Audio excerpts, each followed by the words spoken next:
Bonjour, bienvenue dans ma première capsule vidéo. Je m'appelle Leila Pitt et cette présentation a été conçue dans le cadre du cours de communication écrite et orale GCH 3000I. Ma présentation abordera un sujet qui est selon moi très peu discuté, mais dont tout le monde devrait avoir des connaissances.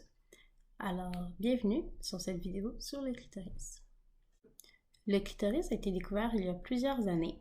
Par contre, sa complexité est très rarement évoquée. Selon Hippocrate, considéré comme le père de la médecine, il fallait que la procréation se fasse par la rencontre de la semence de l'homme et celle de la femme. Pour y parvenir, il fallait que les deux parties atteignent l'orgasme. Ensuite, plusieurs médecins et chercheurs se sont penchés sur la question du clitoris et ont simplement rejeté son existence. Freud, lui, pensait que les femmes qui éprouvaient des orgasmes par le clitoris étaient considérées comme dysfonctionnelles. C'est ainsi que le clitoris est devenu un organe tabou. Par la suite, il y a deux grandes croyances qui se sont développées par rapport à l'organe. Je vais décrire ces deux croyances un peu plus tard dans la diapositive et aussi je vais vous énumérer les bienfaits de la masturbation sur le corps. Voici le plan de la présentation. Je vais commencer par l'anatomie du clitoris, ensuite de son rôle, puis des mythes sur les orgasmes féminins, et je vais terminer par les bienfaits de la masturbation. Si on demande à une personne, selon test, c'est quoi le clitoris, la plupart des personnes vont répondre que c'est un petit point au-dessus de l'urètre chez la femme. Par contre, ce petit point qui est appelé le gland, c'est juste la pointe de l'iceberg du clitoris. En effet, il y a le 9/10 du clitoris qui est caché dans le corps de la femme. Et la petite partie qui en sort, le gland, il est enveloppé par son capuchon. Puis chez certaines femmes, il peut être caché complètement ou non. Puis aussi, à l'intérieur du corps, juste en dessous du gland, il y a les piliers qui ressemblent à deux petites branches et elles peuvent mesurer de 12 à 15 cm chacune, ce qui est quand même beaucoup plus long. Et elles longent la face interne des os du bassin. Puis lorsqu'excité, le clitoris agit tout comme un pénis, c'est-à-dire que les bulbes qui sont situés en dessous des piliers, ils sont constitués de corps spongieux et lorsqu'ils sont excités, ils se gorgent de sang. Donc, le clitoris devient en érection. Et en ce qui concerne la sensibilité du clitoris, il contient 8000 terminaisons nerveuses, alors que le bout d'un pénis en contient 6000. Et juste pour vous donner une idée, le bout des doigts contient 3000 terminaisons nerveuses, ce qui fait en sorte que le clitoris est très très sensible. Donc, comme dit plus tôt, il existe deux grandes croyances par rapport au rôle du clitoris. La première étant que c'est un organe qui est uniquement dédié au plaisir de la femme, c'est-à-dire qu'il n'y aurait aucune autre fonction à part le plaisir et la jouissance de la femme. Mais si cette fonction était vraie, pourquoi est-ce que le clitoris existerait encore aujourd'hui chez la femme? Et puis en fait, c'est pour une raison assez logique, c'est que lors de la formation de l'appareil génital d'un fœtus, les premières phases sont complètement identiques. Donc, à ce stade, le fœtus n'est pas une fille ni un garçon et l'organe se développe exactement de la même façon. Puis ensuite, après plusieurs étapes, l'organe se différencie soit pour devenir un pénis, soit pour devenir un clitoris. Donc, contrairement à la pensée utilitariste qui dit que toute fonction devrait être sélectionnée par l'évolution par son utilité, bien, le clitoris existe simplement aujourd'hui sûrement parce qu'il ne représente aucun désavantage dans le corps humain. Ensuite, la deuxième croyance a été influencée par Roy Levin, qui est un scientifique anglais qui stipule que le clitoris serait en fait très important dans la reproduction, qui serait crucial pour les spermatozoïdes. Puisque lorsque la femme approche de l'orgasme, il y a de nombreuses zones de son cerveau qui sont activées. Et cette activation provoque des changements dans l'appareil génital de la femme. Par exemple, il y a une augmentation de la lubrification vaginale, une augmentation de l'oxygène et de la température du vagin, ce qui facilite vraiment beaucoup la mobilité des spermatozoïdes. Et il y a aussi l'acidité vaginale qui est neutralisée. Donc, en d'autres mots, le corps se prépare pour la rencontre entre les spermatozoïdes et l'ovule. On pourrait aussi remarquer un ballonnement dans le col de l'utérus qui retarde le transport du sperme qui est normalement très hyperactif pour lui laisser le temps d'être activé par les facteurs vaginaux. Et ce jusqu'à la fin de l'excitation sexuelle. Donc, toutes ces modifications physiques auraient une importance majeure pour la survie du sperme lorsqu'il rentre dans le vagin. Et le clitoris reste encore un organe rempli de mystères et beaucoup étudié aujourd'hui.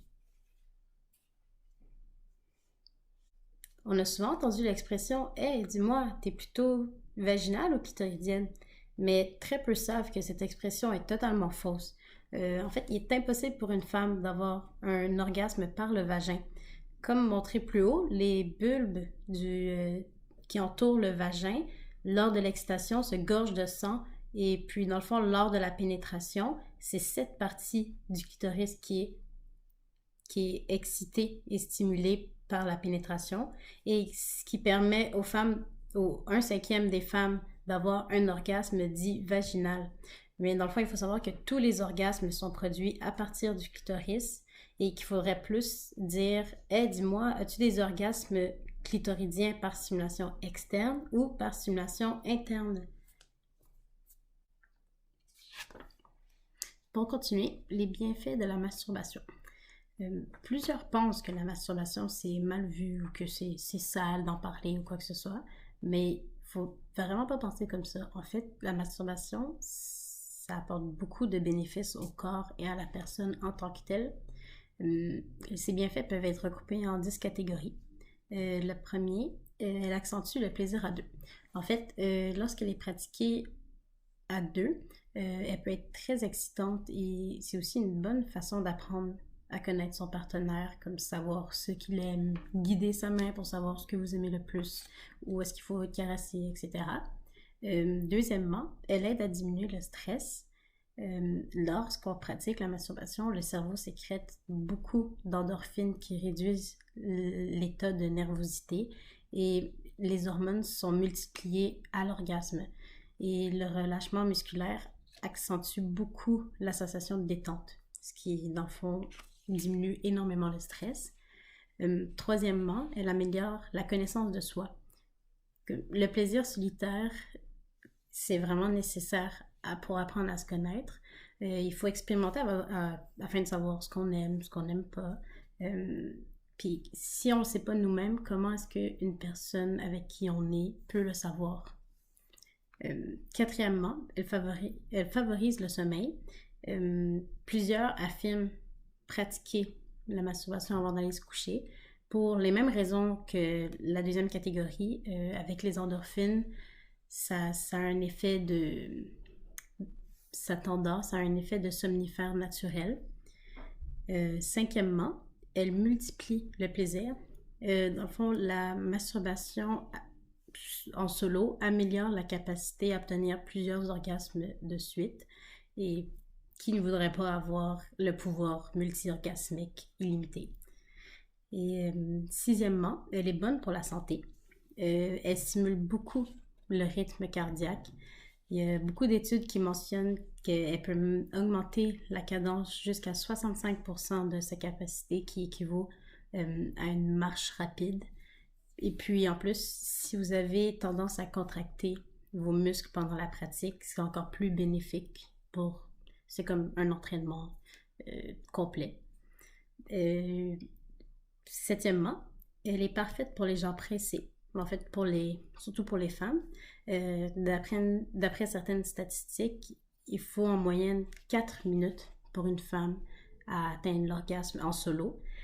Donc, si vous êtes pressé ou dépassé, vous avez besoin un peu de décompresser, vous pouvez vous accorder comme un petit 4 minutes, puis ça va toujours bien aller après. 8, elle agit comme un analgésique. C'est encore une fois grâce à l'endorphine. L'hormone sécrétée lors de la masturbation aide à calmer les douleurs reliées à la migraine et surtout aux crampes menstruelles. Ça aide vraiment beaucoup. C'est à vous de choisir si vous préférez les Tylenol ou un petit 4 minutes dans votre lit. 9. Elle améliore la réponse sexuelle. Ça concerne plus les hommes que les femmes. Dans le fond, les hommes, ils ont tendance à avoir une éjaculation rapide, peuvent utiliser le plaisir en solo pour apprendre à contrôler leur excitation.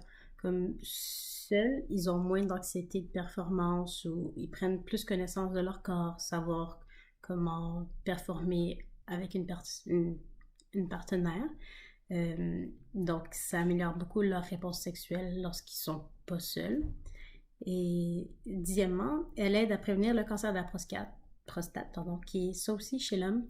Dans le fond, certaines études mentionnent que plus les hommes éjaculent entre 20 et 50 ans, moins ils ont le risque de développer le cancer de la prostate. La masturbation diminuerait l'accumulation de liquide séminal dans les canaux prostatiques et préviendrait les risques de cancer. Donc, voici pour les bienfaits de la masturbation pour les femmes et chez les hommes. Beaucoup de femmes n'atteignent l'orgasme que par la masturbation en solo et se demandent pourquoi, lorsqu'ils le font avec un partenaire, ils ne sont pas capables de l'atteindre. Puis dans le fond, c'est parce que la plupart de ces femmes sont capables d'avoir des orgasmes que par stimulation externe du clitoris, mais ne se masturbent pas pendant les relations sexuelles. Certaines d'entre elles ont peur de vexer son partenaire parce qu'elles ont besoin de se masturber pour atteindre l'orgasme. Mais il faut savoir qu'il n'y a aucun tort à ne pas être capable de faire venir sa partenaire que par son pénis. C'est tout à fait normal. Il faut instruire tant les femmes que les hommes sur le clitoris, comment ça fonctionne, ce que tu préfères, ce qu'ils préfèrent, etc. Mais pourquoi est-ce que presque tout le monde peut comprendre et dessiner l'organe masculin du plaisir, mais pas celui de la femme? Sur ce, voici ce qui conclut ma présentation sur les clitoris. Merci de m'avoir écouté.